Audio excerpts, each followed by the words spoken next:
अगले साल लोकसभा चुनाव को लेकर सत्ताधारी भाजपा के साथ साथ विपक्ष ने जोर आजमाइश शुरू कर दी है।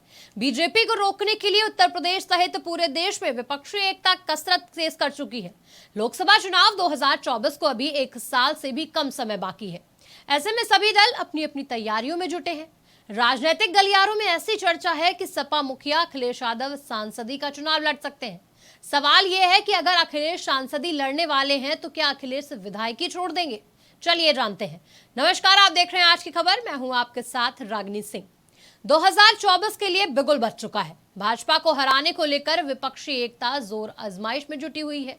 ऐसे में खबर आ रही है कि अखिलेश सांसदी लड़ने जा रहे हैं। राजनीतिक गलियारों में चर्चा ये भी है कि अखिलेश कन्नौज से सांसदी लड़ सकते हैं। जहां स्थानीय सपा नेता का कहना है कि अखिलेश कन्नौज से लोकसभा चुनाव लड़ेंगे, तो वहीं पिछले साल कन्नौज में अखिलेश यादव ने लोकसभा चुनाव लड़ने के सवाल पर बोला था कि खाली बैठकर क्या करेंगे, हमारा काम ही चुनाव लड़ना है और हम यहां से पहला चुनाव भी लड़े थे, फिर लड़ेंगे। अब उनके बयान के साथ साथ राजनीतिक गलियारों में ये सुगबुगाहट तेज है कि अखिलेश कन्नौज से ही सांसदी की हुंकार भरेंगे। लेकिन अगर कन्नौज से अखिलेश सांसद बनते हैं तो आजमगढ़ की विधायकी छोड़नी पड़ेगी। अगर ऐसा होता है तो ये पहली बार नहीं होगा जब अखिलेश किसी पद को पाने के लिए कोई दूसरा पद छोड़ रहे हो, क्योंकि 2019 में अखिलेश यादव ने आजमगढ़ से लोकसभा का चुनाव लड़ा था। लेकिन यूपी विधानसभा चुनाव 2022 में अखिलेश यादव ने इस्तीफा देकर मैनपुरी के करहल से चुनाव लड़ा। इसके बाद आजमगढ़ सीट पर उपचुनाव हुआ, जहां से उनके चचेरे भाई धर्मेंद्र यादव को बीजेपी के दिनेश लाल यादव निरहुआ ने हराया था। इसलिए अखिलेश यादव आजमगढ़ सीट से वापसी नहीं करना चाहते। बात करें कन्नौज की, तो कन्नौज सीट पर मुलायम परिवार का लंबे समय तक कब्जा रहा। पहले इस सीट पर मुलायम सिंह यादव, फिर अखिलेश यादव और उसके बाद उनकी पत्नी डिंपल यादव सांसद रही। 1999 से लेकर 2018 तक यादव परिवार का राज कन्नौज सीट पर रहा था। लेकिन 2019 के लोकसभा चुनाव में बीजेपी के सुब्रत पाठक ने डिंपल यादव को हराकर यादव परिवार से ये सीट छीन ली थी। अखिलेश यादव ने साल 2000 में यहां से अपना पहला चुनाव लड़ा था।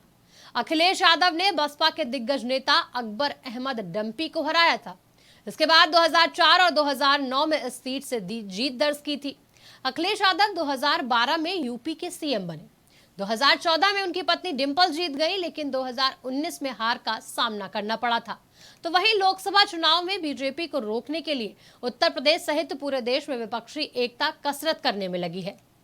सपा मुखिया अखिलेश यादव के शुभचिंतकों में शुमार ममता बनर्जी तक का सुर कर्नाटक के नतीजों के बाद कांग्रेस पर नरम है। इससे पहले बिहार के सीएम नीतीश कुमार भी लखनऊ आकर एकता की वकालत कर चुके हैं। बहरहाल एमएलसी उपचुनाव में सत्ताधारी दल से सीधी लड़ाई में सपा का साथ कांग्रेस और बसपा देगी या फिर मूक दर्शक बनी रहेगी, इस पर एका की आगे की राह के भी संकेत मिलेंगे। अब देखने वाली बात होगी कि क्या अखिलेश विधायकी छोड़कर आजमगढ़ को तौबा करेंगे या फिर लोकसभा चुनाव पर कुछ और खुलासे अभी बाकी हैं। फिलहाल मुझे दीजिए इजाजत और राजनीतिक खबरों को देखने के लिए देखते रहिए आज की खबर।